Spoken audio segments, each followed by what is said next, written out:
Bonjour, bonjour à tous, c'est Séverine. Bienvenue sur Trouver la paix et la joie. Nous sommes mercredi, alors nous allons parler de The Chosen, la télé intelligente qui parle de Jésus et de ses apôtres.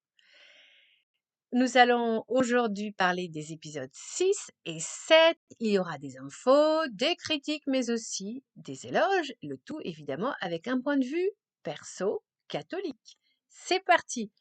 Alors, l'épisode 6, donc on était toujours dans la suite du deuil de Thomas. Donc là, on voit que donc je rappelle, c'est une péripétie inventée par l'équipe de The Chosen qui a décidé que Thomas aurait une fiancée qui serait donc tuée, voilà, par comment on appelle ça, ah, ça y est, ça commence. Donc, Réma, la fiancée fictive de Saint Thomas, hein, qui n'a pas eu de fiancée, a été tuée par le j'y arrive pas aujourd'hui, je crois que c'est la chaleur. Tuée par le consul romain. Donc on peut dire qu'elle est morte martyre. Elle est morte sous les yeux de Thomas, de tout le monde, des apôtres et de Jésus. Et Thomas est en deuil et aussi il est un petit peu en colère contre Jésus puisque Jésus ne veut pas, lui a dit ne pouvait pas la ressusciter parce que ce n'était pas son heure. Bon, j'avais dit dans un premier temps que pourquoi pas, ça nous permettait de réfléchir à la notion de toujours avoir confiance en Dieu, même si parfois il y a des tragédies dans nos vies qui font qu'on questionne notre relation à Dieu. Donc je trouvais que c'était plutôt intéressant de parler de cela. Alors dans l'épisode 6, on voit que Thomas est toujours très mal, on voit que Pierre prend de plus en plus son rôle de chef des apôtres, qu'il essaye tant bien que mal d'aider Thomas à avancer dans son deuil, mais c'est vraiment une tâche très difficile. Donc, c'est un épisode qui est assez lourd. Moi, personnellement, ça m'a quand même pas mal déprimée, je dois le dire, ayant moi-même pas mal de problèmes personnels. Sinon, finalement, ce qui est très intéressant dans cet épisode 6, c'est qu'en fait, ça démarre avec une fête juive. Et ça, c'est vraiment quelque chose de tout à fait à l'honneur de Dallas, d'avoir voulu vraiment nous faire profiter de notre héritage juif, car finalement, nous appartenons à une religion qui est judéo-chrétienne, car il n'y a pas de christianisme sans judaïsme, et on connaît finalement très peu ces fêtes juives. Et donc, j'ai trouvé que tout ce passage sur les fêtes juives, alors qu'il y avait Hanouka, la fête de la lumière, donc on voyait chacun des apôtres allumer à leur tour une petite lampe. Et il y avait aussi la fête des dédicaces. On se rend compte que pour les Juifs, Alexandre le Grand n'était pas du tout le Grand, c'était plutôt un persécuteur du peuple juif. Donc c'était vraiment très intéressant, même si je dois dire que je n'ai pas vraiment compris le lien entre toutes ces fêtes, Hanouka, la fête des dédicaces. Donc s'il y a des personnes qui s'y connaissent, n'hésitez pas à mettre un petit commentaire pour m'expliquer cela. Ensuite, on voit le sermon de Jésus au temple, où là, il se présente vraiment comme l'envoyé de Dieu devant les pharisiens. Voilà, il est donc le Fils de Dieu. Évidemment, les pharisiens deviennent fous et essayent de le lapider. Donc, c'est un épisode effectivement assez intense. Donc ça, c'était l'épisode 6. Donc voilà, l'épisode 6, moi, dans l'ensemble, m'a plutôt bien plu.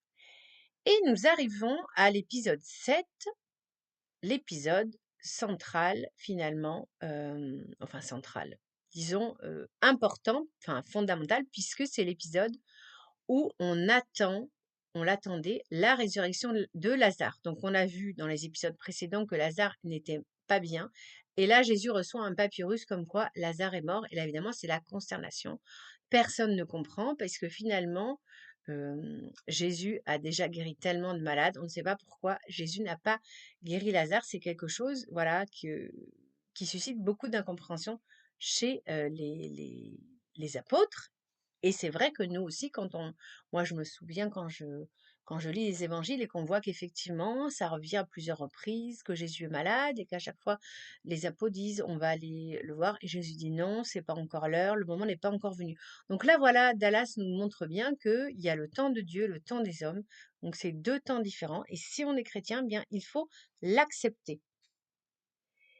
Ce que j'ai trouvé intéressant dans cet épisode, c'est donc je vais revenir sur la façon dont est traitée la résurrection de Lazare, où là j'ai malheureusement pas mal de réserves, mais il y a quelque chose qui m'a énormément plu dans cet épisode 7, c'est le thème de la souffrance co-rédemptrice avec Little James.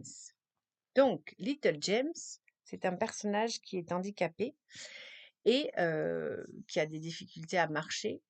Et à un moment, il demande dans la saison précédente à Jésus pourquoi il ne le guérit pas.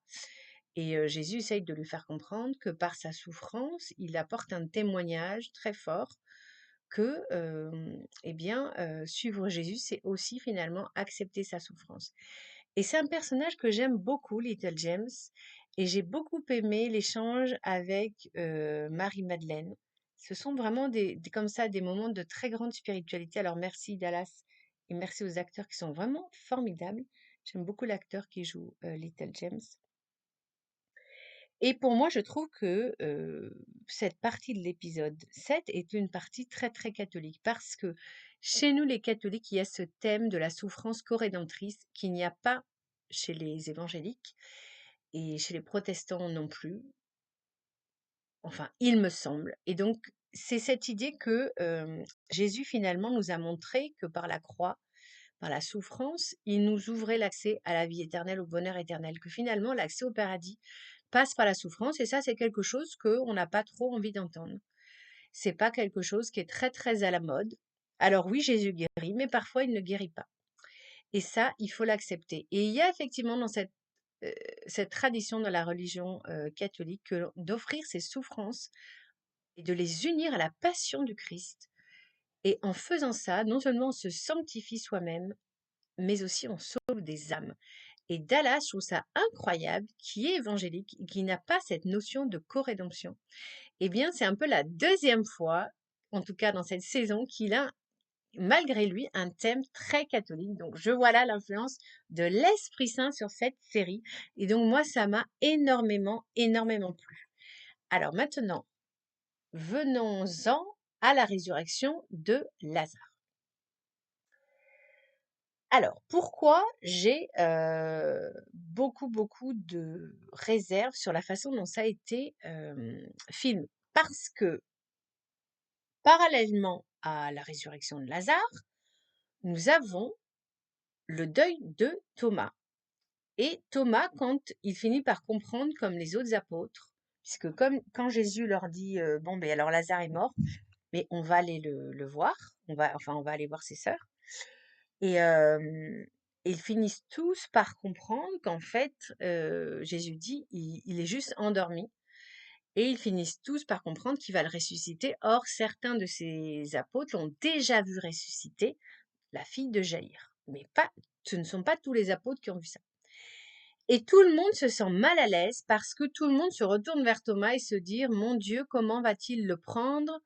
Lui qui a demandé à Jésus de ressusciter sa fiancée, et Jésus ne l'a pas fait. Et du coup, ça parasite ce miracle incroyable de la résurrection de Lazare. Donc rappelons que Lazare était mort depuis 4 jours et qu'il était donc en décomposition, que ça sentait très mauvais, et qu'en fait Jésus a attendu ces 4 jours pour donner un signe irréfutable qu'il était bien l'envoyé de Dieu, vrai homme et fils de Dieu. Et on le sait, hein, quand on est chrétien, que ce signe va convaincre beaucoup de gens, mais pas la majorité des chefs juifs du Sanhédrin, qui vont rester campés sur leur position orgueilleuse et mécréante.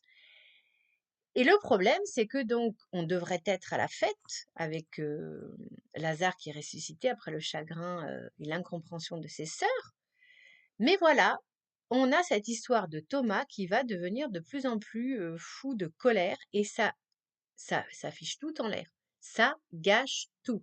Parce que Jésus dit, je suis la résurrection et la vie. Celui qui croit en moi, même s'il meurt, vivra. Donc moi, je pensais que la Dallas avait une occasion énorme de nous montrer Thomas qui allait comprendre que Rama, comme elle avait cru en lui, elle est morte, mais en réalité, elle vit. Elle est dans une autre vie, et je me suis dit ça va être super. Et là, j'ai l'impression que Dallas est totalement passé à côté de ce miracle et je sais que je ne suis pas la seule, j'ai vu dans les commentaires, beaucoup ne comprennent pas ce parasitage. Donc Dallas, c'était pas une bonne idée parce que voilà, rappelons-le, Jésus vraiment nous montre que voilà, je répète les paroles du Christ, je suis la résurrection, la vie, celui qui croit en moi vivra, même s'il meurt, vivra. Donc c'est ça l'espérance des chrétiens par rapport aux non-chrétiens. C'est qu'on sait que la mort physique n'est pas la fin de tout. C'est en fait le début d'une autre vie, la vie au ciel, pour les personnes qui évidemment ont suivi le Christ. Voilà, donc c'est quand même, c'est ça le message très important. Et c'est d'autant plus dommage qu'en écoutant euh, Noah James, qui joue euh, le frère de Pierre, c'est-à-dire André, nous a raconté qu'au moment du tournage de cette scène, eh bien, il y a eu une espèce de petit miracle qui s'est passé, puisque Noah James, il est juif. Donc pour lui, il ne croit pas à cette histoire de Lazare ressuscité, parce que dans ce cas-là, sinon, il pourrait se convertir directement au christianisme. Et il a raconté que juste avant que Jonathan donc commence à dire Lazare sort, puis à lever sa main, il y avait un silence de cathédrale sur le plateau et qu'il y a eu une espèce de vent tourbillonnant. Et moi, j'y vois la preuve de la présence du Saint-Esprit sur le plateau de The Chosen. Donc, il y a eu un moment très fort qui s'est passé au moment du tournage. Tout le monde était vraiment happé par ce qui était en train de se passer. Et Noah James lui-même a dit qu'il avait l'impression qu'à ce moment-là, on était renvoyé à quelque chose qui s'était réellement passé. Donc vous voyez, l'Esprit Saint est venu sur le plateau, mais à cause du parasitage, du deuil de Thomas, de la colère de Thomas, eh bien, nous, ce que nous voyons, parce que vous savez qu'il y a le tournage et puis après, il y a le montage. Et avec le montage et cette autre histoire parasite, ce moment de grâce est totalement évacué. Donc, pour moi, c'est l'incompréhension totale. Voilà. Donc, Dallas, que se passe-t-il? Je ne comprends rien. Voilà, alors, donc voilà, donc moi ce que j'aimerais, c'est que pour la suite, vraiment, que Dallas fasse très attention, je prie vraiment, que quand il invente des péripéties, qu'il fasse attention à ce que ces péripéties ne risquent pas de paralyser un moment clé de la prédication du Christ, notamment un miracle, parce que du coup, c'est totalement contre-productif. Cela dit, The Chosen reste une série d'une très grande qualité et en tout cas bien meilleure que toutes les séries qu'on peut voir sur Netflix ou ailleurs. Et dernière petite remarque, j'en avais déjà parlé la dernière fois. Ce qui me paraissait bancal la dernière fois, c'était qu'effectivement, on avait les deux Marie, Marie de Béthanie et Marie-Madeleine, qui en réalité, on le sait maintenant, ne sont qu'une seule et même personne. Et ça, Dallas, visiblement, ne le sait pas. Beaucoup de chrétiens ne le savent pas. En tout cas, dans la tradition chrétienne, dès le 5e siècle, vous vous rendez compte, dès le 5e siècle, les chrétiens considéraient que Marie-Madeleine était bien la sœur de Lazare. Alors, il faut savoir que pourquoi effectivement il y a une ambiguïté selon les évangélistes, ce n'est pas très clair parce que un des principaux arguments consiste à dire une femme juive de l'époque n'était pas présentée par son lieu d'habitation, mais elle était présentée par le nom de ses parents ou de sa famille. Effectivement, Marie-Madeleine est présentée comme Marie-Madeleine, mais il y a une explication à cela si on fait des recherches historiques, puisque à partir du moment où on croit que Jésus existait, eh bien on croit que Lazare, sa famille, a réellement existé. Il y a des recherches historiques qui ont été faites. La famille de Lazare était une famille très puissante et il possédait un domaine qui s'appelait Magdala.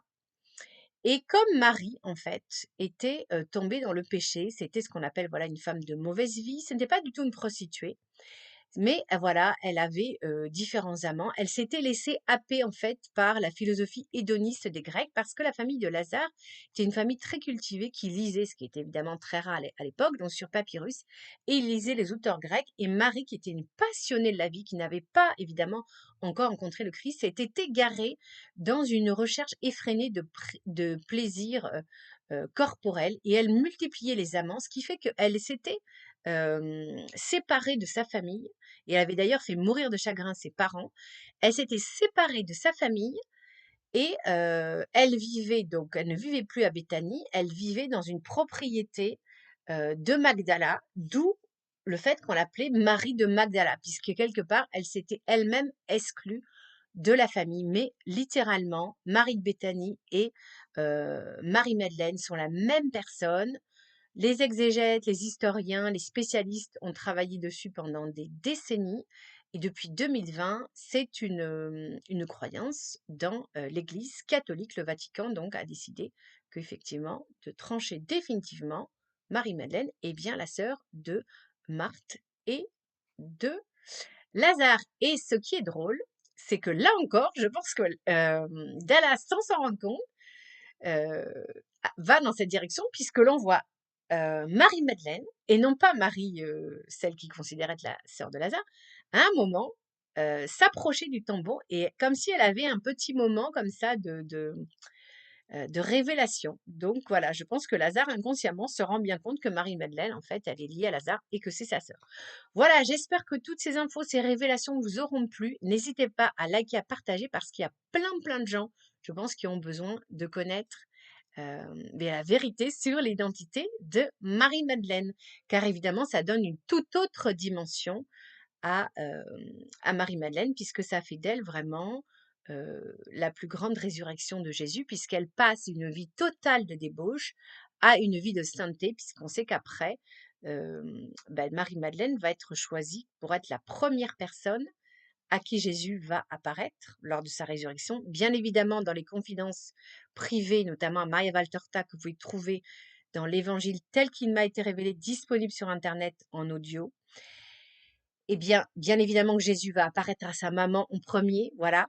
Mais pour notre plus grande édification, va apparaître donc en premier à Marie-Madeleine, montrant aussi qu'il récompense cette femme d'avoir mis tellement de bonne volonté pour vraiment faire un virage à 390 degrés, passer d'un énorme état de pécheresse, puisqu'on disait que Marie avait 7 démons, parce qu'elle était tellement enfoncée dans la débauche que les démons étaient en elle, et elle a eu beaucoup de mal à sortir de cet état de péché dans lequel elle était.